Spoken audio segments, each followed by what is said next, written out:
What lurks behind this unassuming storefront in Cleveland, Ohio?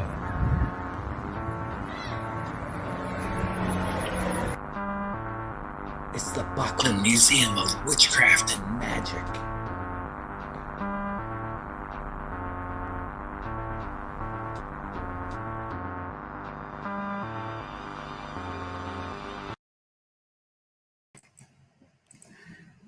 All right, so hey, welcome to the welcome back to the Buckland Museum Frankenstein Radio Control Room, broadcasting out of the Gothic Tower overlooking the Buckland Museum of Witchcraft on the west side of Cleveland, Ohio. My name is Stephen Innermill, and I operate the museum with my wife Jillian, and in partnership with our friend Tony Rotundo. First of all, I'd like to send a message out to our friends, the Gemini twins out of Detroit, Alejandra and Zoe. We're currently trying to figure out some kind of collaboration during this time, and I just want the two of you to know that I'm thinking about you. I know things are rough, and you and your family are deep in our thoughts. Seriously, everybody out there watching, I'm hoping that everybody's staying safe right now from this devastating plague, and you'll see that our guest, Astrea, and I, we are prepped for it as much as we can. So, people have been like, Stephen, what have you been up to? You have all this time on your hands. And I wanted to share one thing. We have a recent piece to the collection. It's a guardian angel sculpt by the legendary occult artist H.R. Giger. And I just finished the installation for that earlier today. So it's, I have it protruding from the wall. I think it's pretty beautiful. So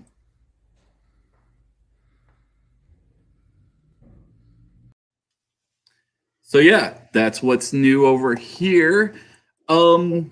Tonight, we're going to be speaking with Astrea Taylor, whose new book, Intiuitive Witchchraft, was just released on Llewellyn, the publishing house that our founder, Raymond Buckland's complete book of witchcraft,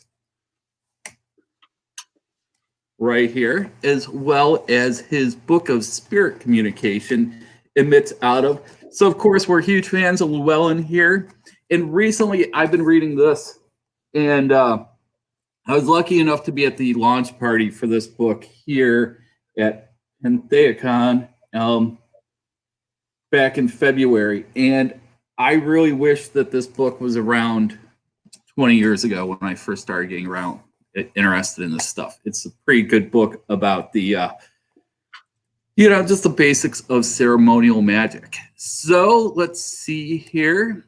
Astrea is the author of a couple previous books, as well as the Intuitive Magic book. And she has a blog on patheos.com. And a sort of recent one was The Spiritual Benefits of Being a Hermit, which I mean, that's very topical these days. So, yeah, Astrea, welcome to the Buckland Museum of Witchcraft. Thank you so much for having me. What a weird world we live in this day. Can I just say that? Like, we are being hermits, but we're also inundated with all this information and some fear stuff and some empowering stuff and some, health benefit, hopefully stuff that we're all staying healthy and well. But you know what? I'm just happy to be here and talk about witchcraft. It's one of my favorite things to talk about.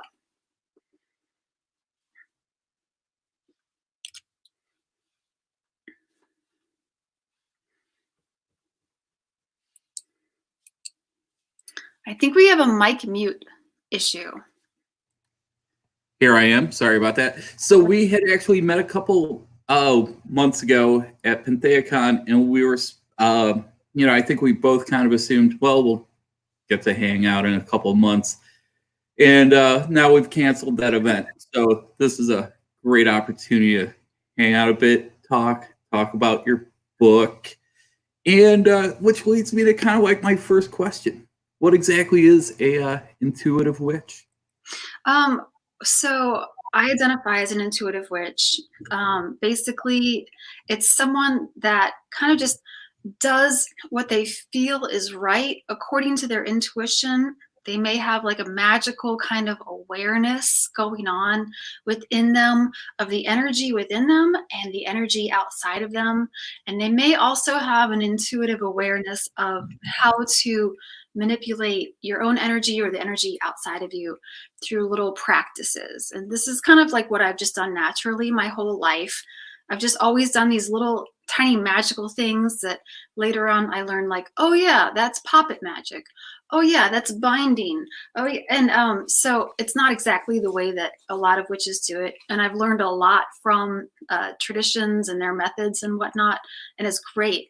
So basically, the Intuitive Witchcraft, the book that I just wrote, talks about how you can use the things that you know and the things that are out there as resources from other traditions and knowledges and whatnot, and just do what feels right. Once you have like a base level knowledge of what you can do and what's possible, you can kind of like improv off of that. So it's kind of like learning music, learning how to play notes on an instrument, and then writing your own songs. That's how I view it. The microphone again. I want to say, hey, Meredith. Hey, Yeah, Joe. Meredith, Joe, and Mary are saying hi. All right. So, I thought a good way to really start this off is maybe on page 28 of your book, you have a spell on how to follow your intuition. Maybe we could do an astral version of this right now. Definitely, sure. Okay, so that is the promise to follow intuition, and it's a very short ritual, meditative. So probably take about 4 minutes or so. Just going to ask you to close your eyes and take a deep breath and let your thoughts just drift away, and allow yourself to enter a calm, meditative state where all is at peace. With every breath, you come deeper into this inner peace within yourself.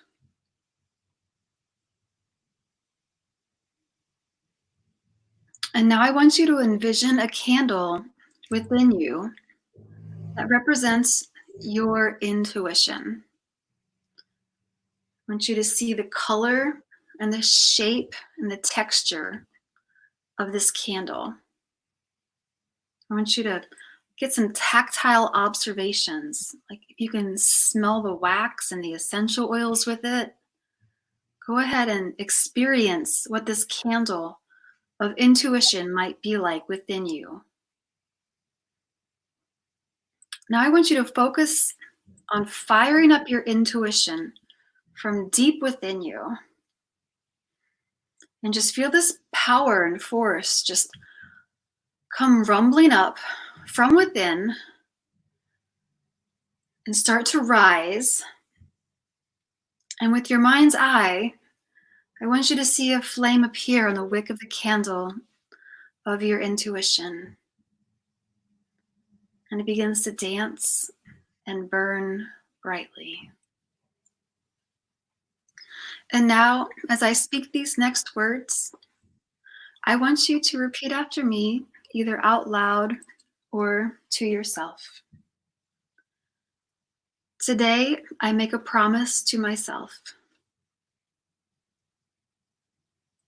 I will follow my intuition. I will be true to myself. And we're going to repeat it one more time and feel it really sink into our consciousness. Today, I make a promise to myself. I will follow my intuition. I will be true to myself.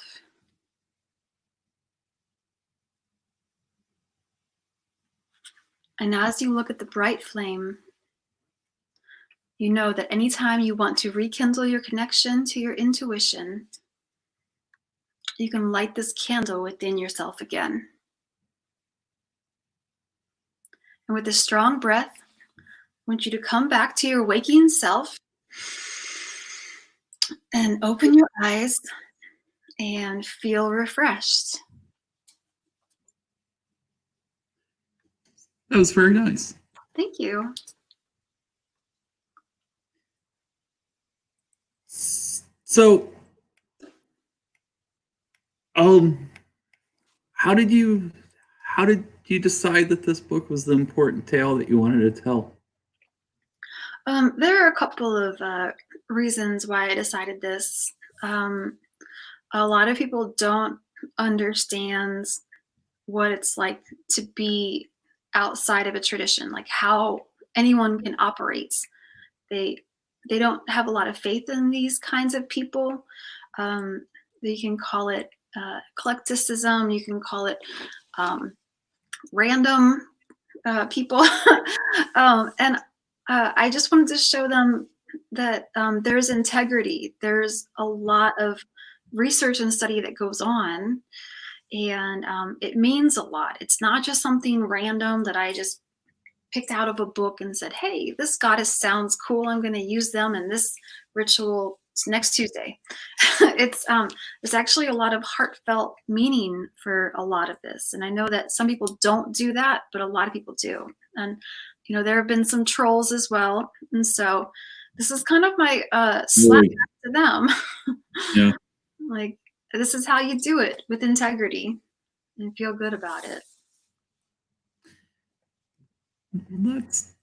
That's cool. So how did you discover that you had a knack for writing? Oh, I've always wanted to be a writer ever since I was a little kid. I would write stories and little fiction stories mostly. And everyone always told me that writers don't make money, so I have to find another job. And I'm working on reversing that. But it never deterred me from writing. So I kept writing, first of all. Actually, the other two books that I have published are fiction books because I love escaping into another world. I love just kind of being taken away on the winds of imagination. And so that was just a huge, important part of my life growing up and who I am, I feel.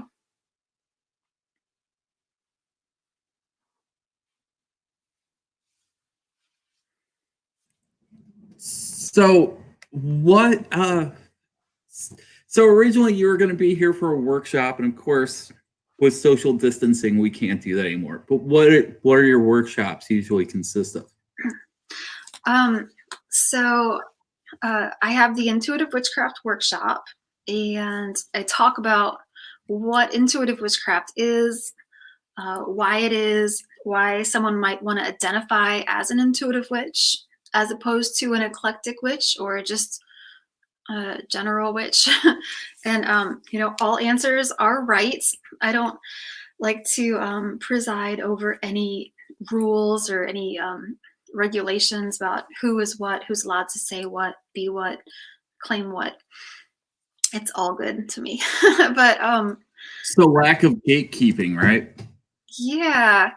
And, you know, I recently found out there are two definitions of gatekeeping. There's the one that I know where someone is like, no, you can't say that. And there's the other one, which is someone earns the right to pass through a gate. And I think we need different words for both of those things because one sounds really legit and the other one sounds like someone's being a pompous asshole.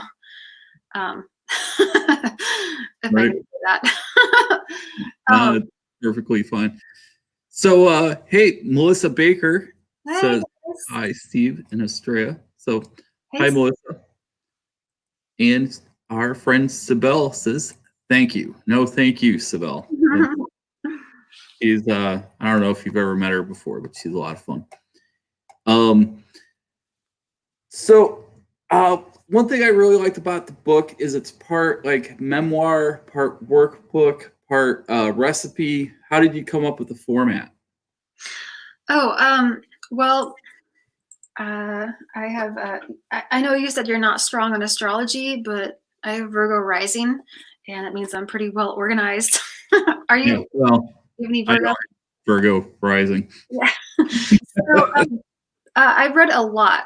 Like one of the things that I identify with in my life is I'm a lifelong learner. I'm always down to read books, whether it's psychology, spirituality, witchcraft, paganism, ancient stuff, modern stuff, future stuff, anything. I love reading everything, and I read all the time. Like I'm always reading like 2 or 3 books at a time, basically. So I have a lot of knowledge to come forth with. And so when I was structuring the book, I really wanted to build it and frame it in a way that would help beginner witches, but also help somebody who wants to kind of like reframe their own relationship with their intuition. So I came up with the 3 tenets, and they are number 1, you are intuitive, and you have the ability to tap into yourself and to have a relationship with your intuition. Number 2, everything is energy. This is a scientific standpoint. I'm a scientist myself. I have a master's degree in science. And basically, we all know from a physics and energetic standpoint that everything is energy, vibrating at different levels. And we're energy. Everything outside of us is energy. And we can sense that. We have sensors. We have abilities to feel that. And then the third thing is that you have the ability to change your energy, to listen to your intuition and change your energy to create magic. And this is where it gets way more complicated. This is my favorite part, though, because you're taking the basics and then you're just going boom. It's like an exponential jump. So you have the ability to change things in all these myriad different ways that we know about. So those are the first 3 chapters of the book, and those are the 3 tenets that we have in Intuitive Witchcraft. Yeah, one thing I thought was cool. There's multiple like guest writers that have shared essays in there. With some insights, you have Michael Hughes writing about magical activism, Stephanie Palmer talking about aromatherapy, Jackie Smith talking about generational witch legacies. How did you decide who and what they were gonna put in there? It just kind of fit, or they inspired me, and yeah. I have to say it felt intuitively right. So I knew who I wanted to have in it, and I was just really inspired by hearing these people's messages, or I'd seen something similar to something that they had written, and sometimes there were some gaps I had to fill. That's the case with Second Sight and Lisa. She had this wonderful knowledge about it, and she wrote a little bit about it in a blog, and I was like, she's going to write about this well, I just know it. And she did. She knocked it out of the ballpark. So that's what really inspired me, is like these people who were already doing so well at talking about this kind of stuff.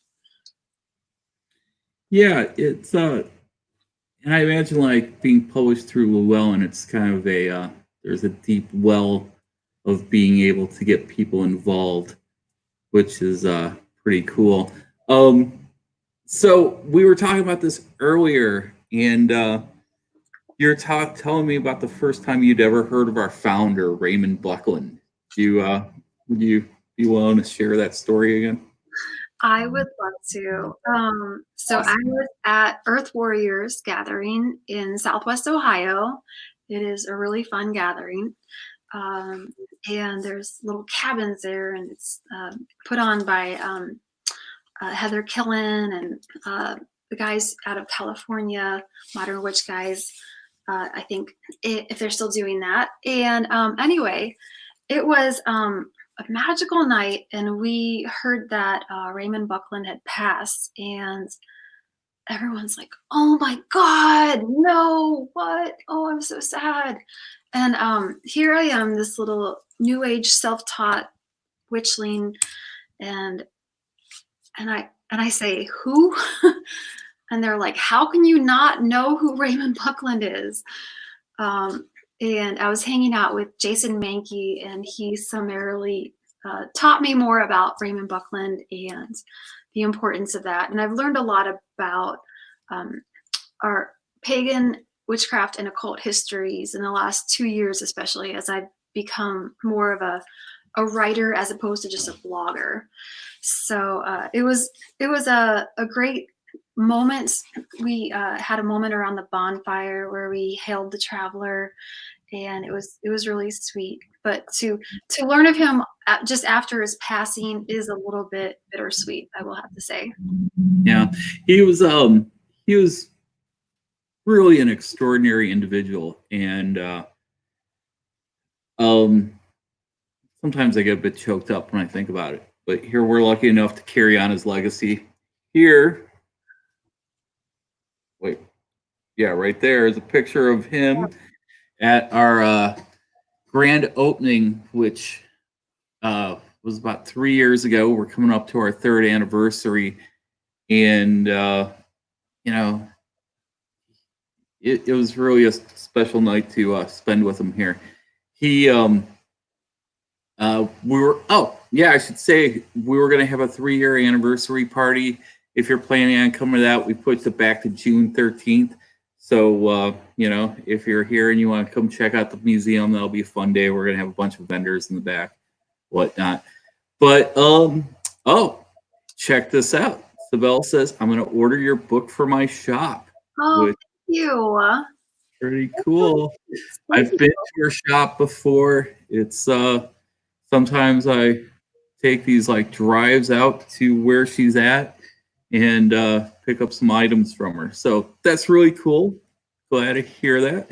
Oh, we're getting a message from our friend Timothy Shaw, who I am going to be going live with on Friday. Hi, Timothy. Timothy is he's a collector of the arcane, and we're gonna have kind of like a how to do a DIY museum of like arcana kind of thing with Tim on Friday. So hi Timothy, good to hear from you, pal. Yeah, I gotta say that I really enjoyed your book. I skimmed through it, like where I've kind of tore through it the last few days, and I really enjoyed the story where you talked about walking over the fire coals. I was wondering if maybe you might want to share that.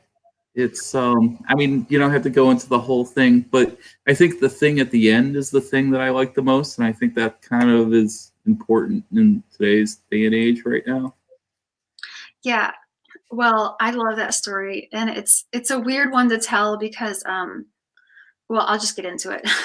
Basically, I was at a fire dancing festival, and you at the end of the festival was like Saturday nights after, I think it started on Wednesday, Thursday maybe, after being awake for 24 hours a day, you had the ability to walk on hot coals, and who wouldn't want to do that? It's free.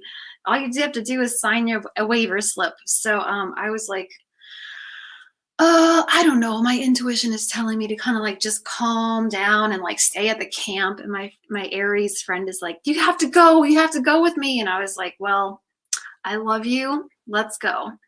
I will override my intuition for this moment, even though I'm tired and like dehydrated and, lack of food and whatever. So we went, and there we are. And the guy is giving us instructions, and he's hyping everyone up. And basically, it's this moment where he's like, now turn to a partner. And I partnered with my Aries friend, and he said, and now talk about your hopes and dreams. And she said, I want to open a bakery. And he said, if you want to open a bakery, you need to talk about it. And she said, oh my God, it's a sign. And she got so excited, and she ran off and told like 8 people. And I was like, yeah, you go, you. And then he was like, switch partners. And I was like, where is she? And immediately I just got really sad. I was like, what about my hopes and dreams? And I just felt so sad, and I started to cry. And, it was exacerbated by lack of sleep and bad food and poor choices and whatnot. Too much sun, probably, too much fire dancing.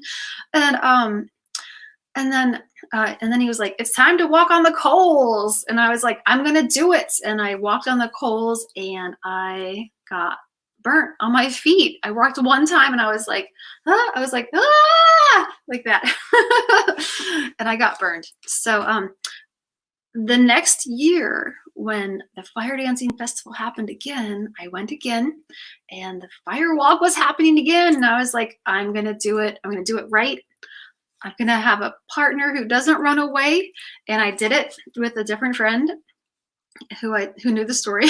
And so there we are. And then we both get to talk about our hopes and dreams, and like all this energy is flowing out of me, and she's looking at me in my eyes, and I just feel my energy level go, zoom, it's like energy level raised up. And I was like, okay, I'm feeling this. And then I'm in the line and we're dancing and we're singing, and it's my turn to walk on the hot coals. And instead of like running like last time, here I am, like I'm like dancing. Like I can take my time. I can take as long as I want. I am not getting burned. And I walked across those dang coals 7 times, I think. It was insane. And it felt amazing to have the mind over matter finally. And that's how I learned that we are different beings at different energetic states. We are not the same person we are when we're like sad and crying and like nobody likes me, or one friend doesn't like me. I mean, whatever. You can kind of like go in that direction. But when you have confidence in yourself, whether it's from yourself or somebody else, you just are buoyed up by all this energy. And then that's how I learned how raising energy is a huge part of witchcraft, and that's why I recommend it. In my book, along with everything else that we do, along with, whether you want to cast a circle, whether you want to, work with this deity or that one or not, raising energy is so hugely important. And it plays a part in one of these, the magical formula I have in my book as well, which I can't find the page number at the moment. Of course not. So yeah, I wanted to get back into it because you talk about like casting a circle and stuff. Is that the kind of thing that you explored doing like intuitively before you even knew what casting a circle would be? No, it's not. It was a very foreign thing. And I didn't know how to do it for the longest time. And so I didn't. And a lot of books don't tell you how to do it. No. They're like, just cast the circle, Yeah. And so I worked relatively unprotected for a long time with just my guardian spirit to protect me. And when I did more research, I found out why it's important to have one, why it's helpful. And, there are so many reasons why, like the container aspect of it, the mental mindset aspect of it, the guardian spirit aspect. It's amazing. Yeah. So do you go into it in your book on how to cast your circle? Yes, there are several different ways to cast a circle. And what I recommend is to do it using your intuition. I would hope so. Yeah, to match the magic that you're doing, like, do you need one? If you do you want to have do you want to call the guardians of the watchtowers? Do you want to have like a very spirit-based one, very protective magic? Or do you want to maybe do a physical circle with some herbs? Or do you want to do a ring of fire? Maybe you're doing some very fiery, passionate magic. Or, do you want to just use your alchemy and just use that? There are many different ways you can cast a circle. And the biggest thing I think is that it should mean something. That it should be in accordance with your intuition about the magic, and you should feel the energy as you cast the circle. It shouldn't just be like a cosplay kind of thing, like an actor saying words. As Mozart says, once more with feeling, right? Right. So we have a question here from Jillian Slane, my partner in the museum and in life. Wondering, how do dreams play into intuitive witchcraft? That's a great question. Um, Usually has great questions. and thank you for asking that. So the way that I work with dreams is through an intuitive interpretation. You know, there are dream books that you can get that will tell you all kinds of things about what this means. Like, oh, you saw uh, a baby on the ground. That's what this means, you know. But the way that I use intuitive witchcraft to interpret dreams is to say, how do I feel about this object? How do I feel about the surroundings? What was the vibe or the tone of the dream? And then what else was going on? So you can use your intuition to have a more personal definition of what's actually happening as opposed to doing or transcribing them from a book. So you create your own meanings. And in the book, I give a very personal answer to that. I had a dream about a snake in a child's desk in like a room. And the dream books would say that, you know, snakes represent fear and childhood desks represent feeling inferior. But I don't really experience those emotions very often. I'm kind of just a happy-go-lucky person. To me, instead of the snake representing fear, I love snakes. I was raised with snakes. I had a pet snake. It represents wisdom, and I love all the snake goddesses and the Cretan snake goddess like that. And anyway, the children's desk, it doesn't represent feeling like a child so much. I interpret that as feeling like learning, a feeling of wonder, a feeling of amazement and awe. So, you know, the more that I get into this wisdom and depth, especially, you know, as it relates to those witchy cult figures, the more I'm feeling this wisdom and awe and enjoying the learning process. Does that answer the question?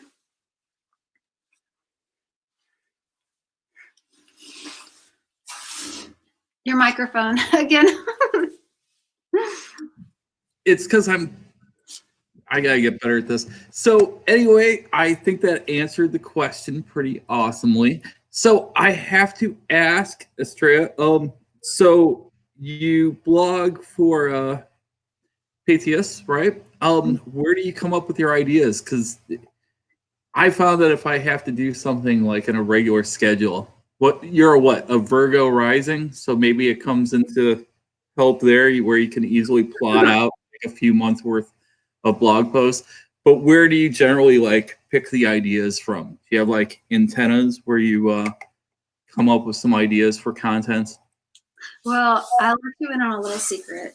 I'm a very creative person, and I'd actually love to write a book about creative magic because it's my heart's passion. I'm also a fire dancer, and I've done all kinds of artistic things. I've done collages and whatnot throughout my life. So the way that I decide where to put my time and energy is with basically whatever feels the happiest, the most exciting, like whatever I feel driven to do, whatever muse is the loudest, that is the one that I feed.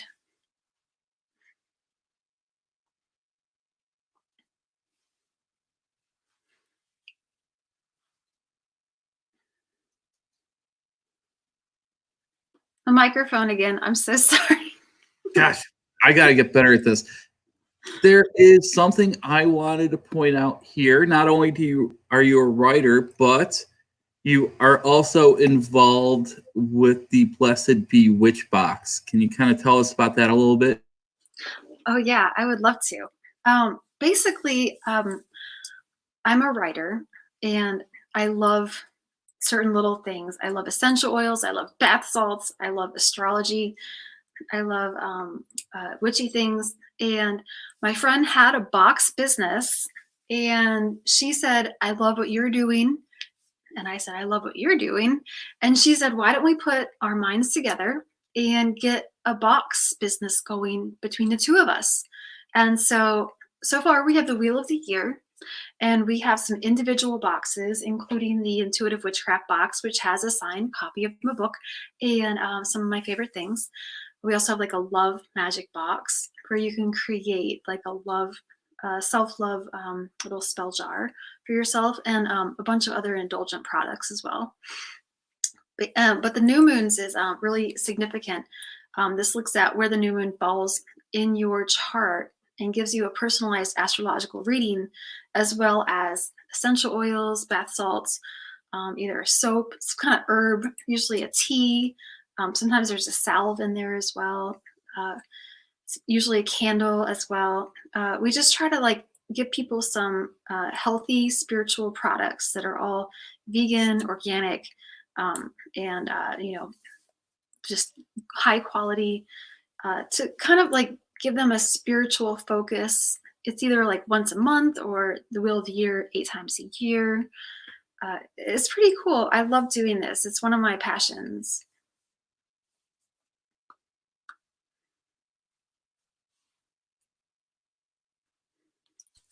How much of a lead time do you need to get one for the next new moon? I think we need about a week and a half. We'd like to ship them out just a little bit early before the new moon, so you can celebrate it like the weekend before if you want to, whatever is most convenient to you. People have different schedules, and if anything is messed up, we like to take care of that early as well. Yeah. So feel like you've learned anything in the last month while you've been locked down? I take it you've probably been, doing the working from home thing, all that sort of stuff. Is there any kind of like tips that you can give us as we're like making our way through this strange time? Yeah, sure. So what I've learned, I've been working from home, writing my book, writing my blog, doing the box business, promoting my book. I've been very busy, but things haven't really changed that much for me. I just don't see any of my friends. So what I've learned is that reaching out to your friends, whether it's a text, an email, a call, whatever, is very important. Those people are important. They're in your life for a reason. And also that with the reduced certainty that we have in life, we just have to kind of sit with that. And if we have good days and bad days, that's fine. We just have to get through this time. And, we are trying to flatten that curve. I know we're both in Ohio, so we're both taking the same advice and sitting with that uncertainty and doing our best to keep ourselves and our loved ones happy, healthy, and safe. Yeah, I mean, it's really all we can do right now. So. What an epic era to live through, right? Yeah, right. In 10 years, we're going to be like, we did this at this time. So my Swedish grandmother lived through the Spanish flu, and I think, man, that had to have been rough. And and here we are 100 years later doing our thing. Yeah, well, and thank goodness that we have these face masks too. Like, wow. I think everyone should try to find one if they haven't already. If you can find a cool one like ours, maybe with a dragon or a tie-dye. Yeah. So, I mean, it's kind of a fun look. You look like you're a 1980s G.I. Joe villain, which, I kind of always identified with anyway. Right. So, to be a ninja. Yeah, exactly. So, well, thank you so much, Astrea. Really enjoyed our conversation here. I think it's probably time to wrap up. Where can people find you? AstreaTaylor.com? Yeah. And there's kind of like a way to go and do the other things. I've noticed that there's a lot of activity on your Intiuitive Witchchraft Facebook page, which I thought was pretty cool. Anywhere else people should look for you? I love to go on Instagram. It's one of my favorite areas to be. It's just a lot more comfortable than the other social medias for some reason. I guess because there are fewer trolls on there. I have a Twitter account. I don't really use it, but the little Intuitive Witchcraft group on Facebook is a private group. So it's we like kind of screen everybody to make sure they're worthy of getting in there. It's really fun. Joe and Meredith are on there, who were on the call earlier. That's cool. Yeah, it seems like a good group. I've popped in there a couple times and felt very comfortable, which is probably the most important kind of thing with this sort of thing. So well, thanks so much. If you want to hold on just a second, I'm going to say goodbye to the viewers here. But I'd like to say goodbye to you like at the end. But bye, Astrea, and thanks for everybody for tuning in. I'm going to be going live tomorrow at 5 p.m. with the Wizard Kingsley, who is operating the Gray School of Wizardry. Interesting character. He came in here probably, I think it was early October last year. He comes bounding in, and he says something like, Oberon sent me here on a quest, and he brought us Oberon Zell's Verendum for the museum. And I've been wanting to get to know him, talk to him a bit ever since. So that's pretty exciting. Oh, and Astrea, I'm going to bring you up really quick because of this right here. I noticed in the beginning of your book, you have Per Aspera ad Astra, over the rocky cliffs to the stars. And it made me think of this tarot. Of course, we have the Fool, who's, well, he's wandering around. And then, of course, here we have the Star. So how would you interpret this 2-card spread here? Sometimes you have to be an idiot to be reborn. There you go. All right. I think that's the best way to end this. So thank you so much for listening, guys. Maybe we'll see you tomorrow. And 2 more comments. Sibel says, blessed be. And Joe Herrent, who actually had bought tickets for your event, said, thanks, Astrea and Steve. Good stuff as always. Thank you so much, Joe. Your friendship means a lot to me. Thank you. And